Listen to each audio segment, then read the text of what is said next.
compétition continentale que le Cameroun accueille, en se faisant représenter personnellement à la cérémonie d'ouverture, au cours de laquelle vous avez brillé de mille feux dans le cadre de cette confrontation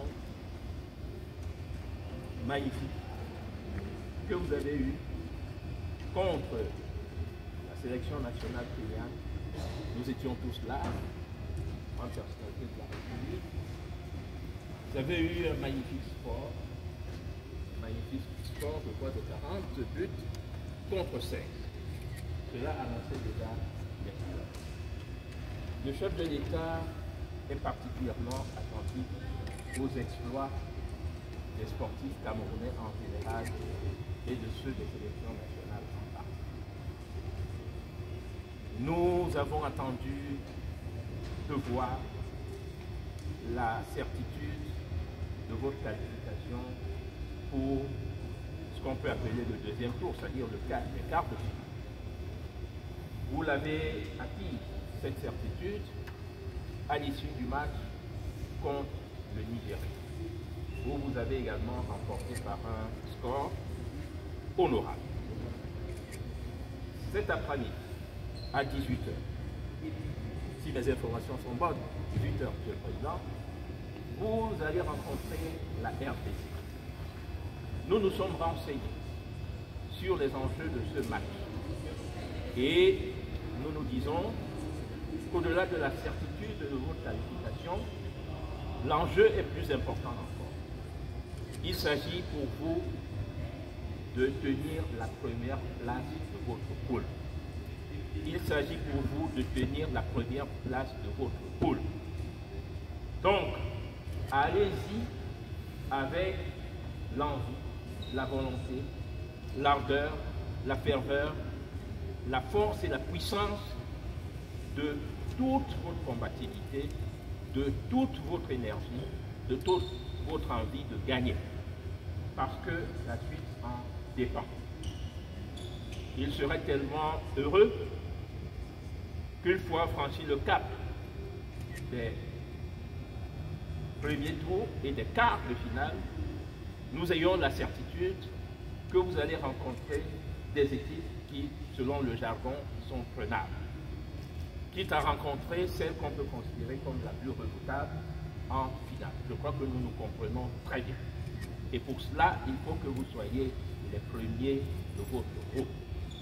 Cet objectif est à votre portée.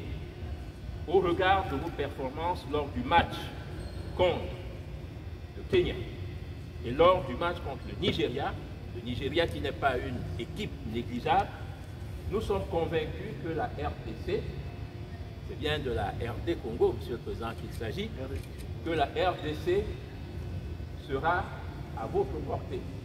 Et de toutes les façons, soyez assurés que le public camerounais vous tient à l'œil. Le public camerounais vous suit.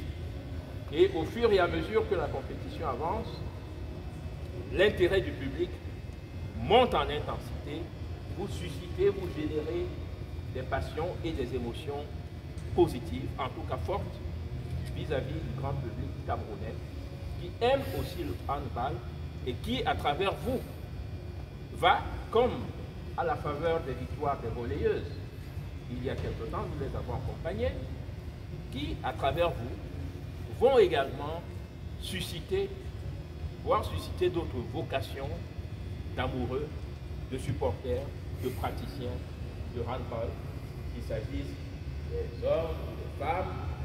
Je passe au contrôle M. Bétomé Fouba, qui est un entraîneur de très longue date dans cette discipline et qui certainement va voir d'autres générations de handballeurs et de handballeuses naître à la faveur de ce que nous souhaitons, votre victoire.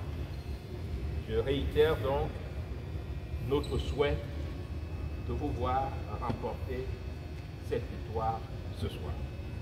Le gouvernement, pour sa part, ne ménagera aucun effort pour vous mettre à l'aise. Il est attentif à toutes les doléances que M. le sénateur, Ita Vaeveme, président de la Fédération de handball, porte à notre niveau. C'est ainsi que nous avons instruit que les primes commencent à être payées. Et je crois que M. Manga, qui est là, le bietteur, s'est acquitté de ce devoir hier. Ce devoir continuera à être acquis. Alors à mon niveau, je me sens moralement obligé de vous apporter une motivation supplémentaire. Je dis bien une motivation supplémentaire, bien que symbolique.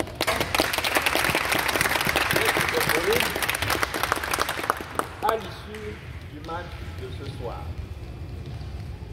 si ce match est remporté, et nous n'en doutons point, je suis pressé de me libérer de cette petite enveloppe. Elle est petite, mais elle est symbolique. Je ne veux pas si votre victoire est acquise. Une victoire est une victoire. Même avec un écart de 2 buts, c'est une victoire. Il n'y a pas de délire. Il n'y a pas de délire. Alors, est-ce que vous me promettez de m'arracher cette enveloppe ce soir? Oui. Donc, la victoire est promise. Et tous les rêves sont permis au-delà de la victoire contre les Congolaises, nos sœurs. Ah oui, je vais vous faire une confession. Quand vous allez au Congo, de part et d'autre, vous allez rencontrer beaucoup de Mouélès. Vous allez rencontrer beaucoup de Condé, beaucoup de Condi. Et quand je me balade au Gabon, au Congo, avec mon nom, Mouélé Condé, on croit que je suis congolais. Ce n'est pas tout à fait faux, parce qu'au XIVe siècle, mes ancêtres étaient encore au Congo. Mes ancêtres étaient encore au Congo. Mais le Cameroun n'existait pas encore, puisque le Rio dos Camaroès, dont je suis riverain, le Bouri, qui a donné son nom au Cameroun, est découvert, mais ce n'est qu'en 1884, comme vous le savez, que le territoire de nos ancêtres, ce bon Cameroun, va commencer à porter le nom Cameroun. Donc, nous sommes Camerounais, et nos ancêtres congolais n'auront qu'à bien se tenir ce soir. Je vous souhaite donc bonne chance, plein de succès, félicitations et encouragements pour la suite.